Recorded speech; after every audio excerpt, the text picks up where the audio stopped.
네, 증시 인사이트 이어가겠습니다. 최근 들어서 그 지구촌 곳곳에 폭우와 폭염이 쏟아지고 있어서 에그플레이션 또는 에코플레이션이라는 얘기가 많이 나오고 또 여러 가지 이 농작물 가격에 뭔가 영향을 미칠 요인들이 많습니다. 이 시점에서 음식료 업종에 대한 점검을 해보겠습니다.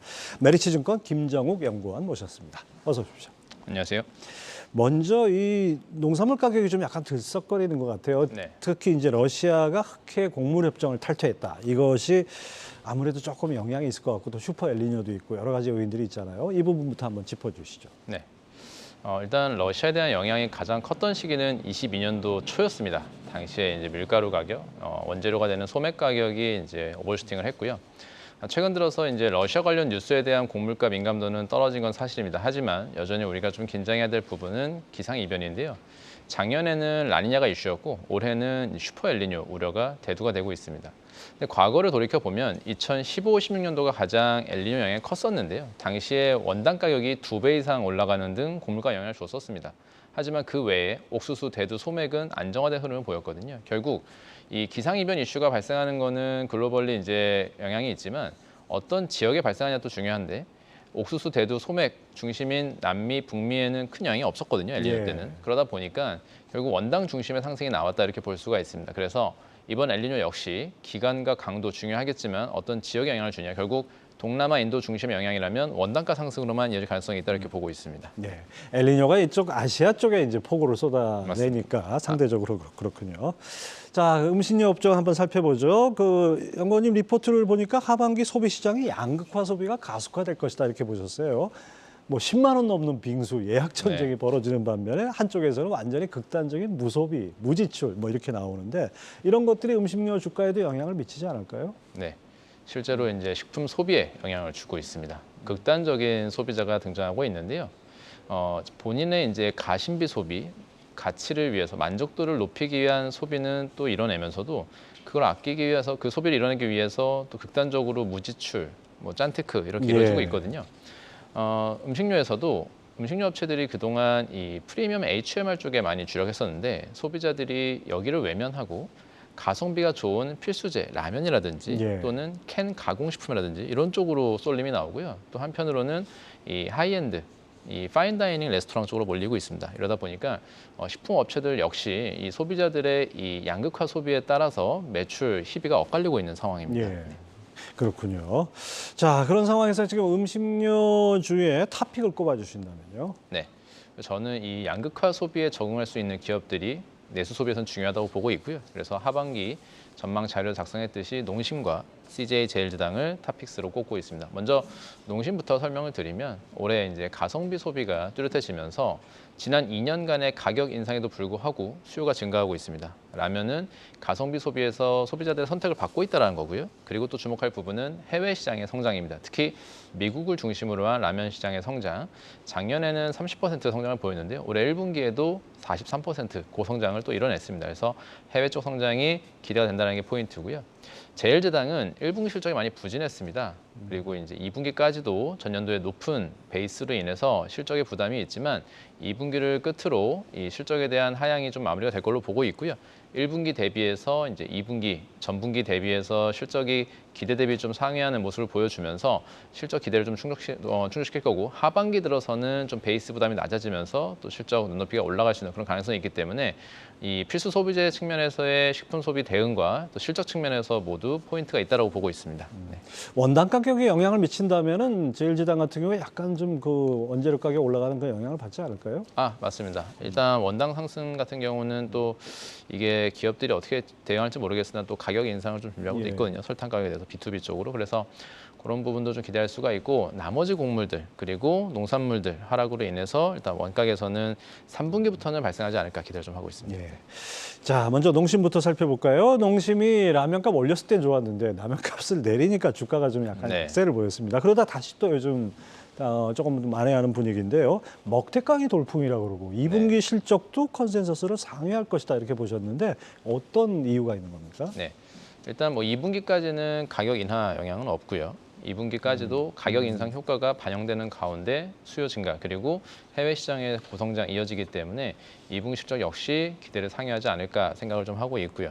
말씀하신 이제 가격 인하 이슈는 하반기부터 반영되겠지만 일부 이제 제품들로 인하가 이루어지면서 실적에 영향은 어느 정도 줄 거지만 이게 투자 포인트를 훼손할 정도의 이슈는 아니다라고 보고 있습니다. 말씀드린 것처럼 결국 올해 투자 포인트는 가성비 소비 측면에서의 라면이 선택되는 것과 해외 시장 성장인데 예. 먹태깡 이슈가 또 붙었죠. 물론 이제 초기이기 때문에 영향을 바로 실적으로 판단하기 어렵지만 지금 매출액 사이즈가 월 기준 한 40억 정도는 나오는 것 같아요. 그래서 신제품 치고는 성공적이다라고 볼 수가 있고 스낵의 매출 비중이 전체에서 15%밖에 차지하지 않아서 비중은 크지 않지만 스낵 같은 경우 이렇게 히트 제품 나왔을 때 또 영업이익의 기여도는 또 커질 수가 있거든요. 매출 비중 대비해서 3분기 실적에 3분기부터 이제 가격 인상 베이스가 올라오는 시기라 전년 대비 가격 인상 효과를 풀리 누리지 못하는데 이 먹태깡 같은 스낵 쪽에 또 신제품 호조가 실적 개선, 실적 방어를 할 수 있겠다고 보고 있습니다. 네. 예, 그렇군요.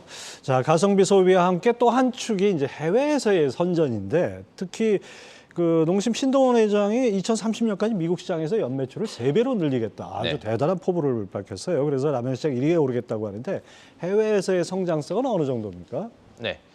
앞서 말씀드렸다시피 작년도에 이제 농심이 미국 시장에서의 성장이 30%였고요. 그리고 올해 1분기에만 43% 성장을 그 기록했습니다. 정도로. 예. 물론 이제 하반기로 갈수록 베이스가 올라가기 때문에 성장세는 뭐 20%, 두 자릿수대로 좀 떨어질 수는 있으나 여전히 고성장세라고 보고 있고요. 미국에서의 달라진 점은 기존의 히스패닉, 에이시언 중심의 소비자 구조에서 이제는 미국 백인들이 본격적으로 먹는 국면에 들어와 있다고 보고 있고요. 그 반증이 월마트, 코스트코에 이어서 이번엔 샘스클럽의 신라면이 예. 전매장 입점을 했습니다. 그리고 월마트, 크로거, 에버트슨 같은 채널들 많이 남아 있고요.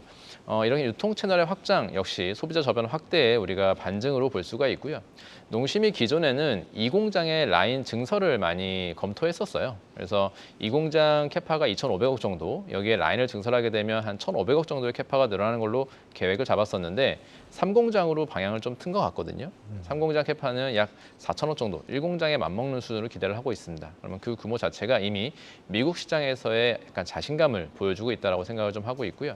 기존에는 이제 서부 공장, 1공장, 2공장이 서부에 있거든요. 예. 미국 이외에도 남미 쪽, 브라질, 멕시코, 아르헨티나 역시 라면에서 좀 큰 시장이기 때문에 아마 이쪽까지 노려본다라면 동부나 남부 쪽으로도 진출해서 공장을 좀 건설하지 않을까 기대를 하고 있습니다. 그래서 농심 같은 경우 또 하반기에 이 미국 공장 관련된 계획이 나올수록 또 주가에는 긍정적인 영향을 줄 거다라고 보고 있습니다. 네. 네, 그렇군요. 제가 뭐 한 10여 년 전에 이제 미국에 갔을 때 보니까 마트에서는 뭐 태국 라면, 네. 그다음에 그 일본 라면 뭐 이런 것들은 볼 수 있었는데 네. 미국 마트에서 우리나라 농심 제품이 이렇게 깔려 있다는 거 정말 네. 격세지감을 느끼게 됩니다. 예. 자, 농심이 또 이제 스마트팜이나 비건, 건강기능식품 같은 이런 이제 이 신사업 추진에도 아주 적극적인데요. 이런 부분들이 어떻게 앞으로 전망이 어떻습니까? 네. 물론 최근 들어서 이 인플레 환경이 오히려 친환경, 비건, 좀 더 가격이 높은 소비자들이 같이 소비를 해야 하는 이런 제품들에 대한 인기가 조금 사그라들게 하긴 했습니다. 부담이 있는 거죠, 아무래도. 그러다 그렇죠. 보니까 저가 예. 필수품으로 쏠림이 나오고요. 그래서 사실 이쪽은 뭐 단기간에 성과가 나오는 분야는 아니기 때문에 중장기적인 관점으로 접근을 하고 있고 농심 그 포리스트 키친이라고 롯데타워에서 이제 비건 레스토랑 운영하고 있는데 단가가 좀 높습니다. 하지만 소비자들 관심도가 높아서 이쪽으로 여전히 인기를 끌고 있고요.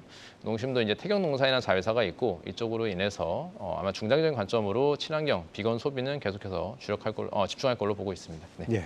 자, 다음에 CJ 제일제당 살펴볼까요? 연구원님 리포트 통해서 분기별 실적 개선세가 기대된다고 보셨는데 어떤 이유에서 그렇죠? 네, 제일제당의 1분기 실적이 많이 부진했습니다. 이 기대치가 낮아지는 가운데도 실제 실적은 낮아진 컨센서스를 또 하회하는 모습이었거든요. 그래서 이 해외 식품을 제외한 모든 분야가 부진했는데요. 가공식품 쪽은 가성비 트렌드에 따라서 제당이 주력했던 프리미엄 HMR 소비가 부진했고요. 그리고 쿠팡과의 또 경쟁으로 인해서 온라인 쪽 수량도 좀 부진했습니다. 해외 바이오 쪽은 여전히 업황 바닥을 기고 있어서 바이오 실적이 전년 대비해서 많이 좀 부진한 모습이었고 사료 역시 베트남 돈가가 중요한데 돈가가 4만 동까지 떨어지면서 부진했습니다. 제가 이제 부진한 실적 1분기 이후로 이제 2분기 개선을 기대하는 부분은 가공식품에서도 제일제당이 경험한 이 가성비 트렌드에 적응하기 위해서 지금은 저가 필수품 중심으로 또 프로모션을 하고 있고요. 그리고 해외 바이오 쪽은 이미 업황 부진을 겪은 지가 1년이 지났습니다. 그 사이에 대량 증설이나 생산량 증가는 없었기 때문에 재고는 어느 정도 안정화됐을 걸로 보고 있고 최근 들어서 일부 제품들의 스팟 가격 상승했기 때문에 2분기부터는 QOQ 개선이 기대가 되고요. 사료 역시 베트남 동가가 중요하다고 말씀드렸는데 BEP 레벨이 5만 동이거든요. 예. 1분기에 4만 동, 2분기 5만 동, 3분기 6만 동대로 올라왔기 때문에 2분기 BEP, 3분기 흑자 전환이 기대가 됩니다. 그래서 해외 식품은 여전히 양호한 성장을 보여주고 있는데 문제가 됐던 세 가지 사업부가 턴어라운드 하는 게 우리가 2분기에 확인할 수 있을 거다 이렇게 보고 있습니다. 예, 일단 뭐 바닥은 지났다 이렇게 볼 수 있겠네요. 자, 근데 이제 또 한 가지 짚어볼게. 아까 잠깐 언급해 주신 이 쿠팡과의 납품가 갈등 벌써 네. 8개월째입니다. 네. 근데 쿠팡을 판매 채널로서 쿠팡을 놓칠 경우에는 이게 상당히 매출 타격이 있는 건데요. 이런 부분은 영향 없을까요? 물론 이제 영향이 없다고는 할 수는 없고요. 쿠팡의 비중이 제일제당 입장에서는 한 7, 8% 정도 차지를 합니다. 하지만 그럼 이 부분이 다 빠지는 거냐 그렇게 보기는 좀 어렵고요. 사실 국내 소비자들 워낙 접근성이 좋은 채널이 많기 때문에 네이버 쇼핑이나 스타컴으로 이동하면서 제당에 미치는 영향은 3에서 4% 정도로 보고 있거든요. 쿠팡과의 힘겨루기 장기화될 걸로 보고 있습니다. 하지만 지난해 3분기부터 본격화됐었기 때문에 이런 부분을 감안해 본다라면 또 올해 3분기가 됐을 때는 그 베이스 효과가 이제 사라지는 그런 부분을 기대할 수가 있거든요. 그래서 제일제당 입장에서는 뭐 영향이 있겠지만 일단은 2분기까지 좀 마무리가 될 거다라고 좀 보고 있습니다. 네, 그렇군요. 자, 주류업계도 좀 살펴볼까요? 여름 성수기에 이제 맥주철 아니겠습니까? 뭐 하이트진로 같은 경우는 이제 무더위에다가 신제품 효과까지 있어가지고 판매량이 아주 호조라고 하는데 반면에 영업이익은 오히려 감소할 걸로 보고 있어요. 어떤 이유입니까? 사실 지금 맥주는 마케팅 전쟁 상황입니다. 예, 하이트진로가 켈리 신제품을 출시하면서 맥주 시장에서 점유율 게이닝을 위해서 노력하고 있고요. 또 이를 방어하기 위해서 오비 맥주는 카스와 한맥을 필두로 예. 유흥업소 중심으로 마케팅 전쟁을 펼치고 있습니다. 그래서 주력 유흥 시장에서 이 영업사원들이 열심히 뛰고 있고요. 이러다 보니까 주류 업체들이 이 점유율 게이닝에 많이 몰두하다 보니까 올해 이익은 조금 포기한 모습이거든요. 사실 이제 하이트진로도 내년이 좀 100주년이기 때문에 실적과 점유율 모두 좀 내년에 좀 타겟이 되어 있습니다. 그래서 올해는 투자를 하고 내년에 성과를 보이겠다 이런 주의여서 2분기, 1분기 대비 2분기도 마케팅 비용 증가 예상이 되거든요. 3분기 맥주 성수기이기 때문에 마케팅 비용을 줄일지 좀 의문입니다. 그래서 2분기 이후 3분기까지도 마케팅 비용은 좀 업사이드가 열려 있다고 봐야 되고요. 오비 역시 총력을 다해서 방어하고 있기 때문에 주류 시장은 뭐 2분기, 3분기까지도 수익성 악화는 좀 불가피하다 이렇게 보고 있고요.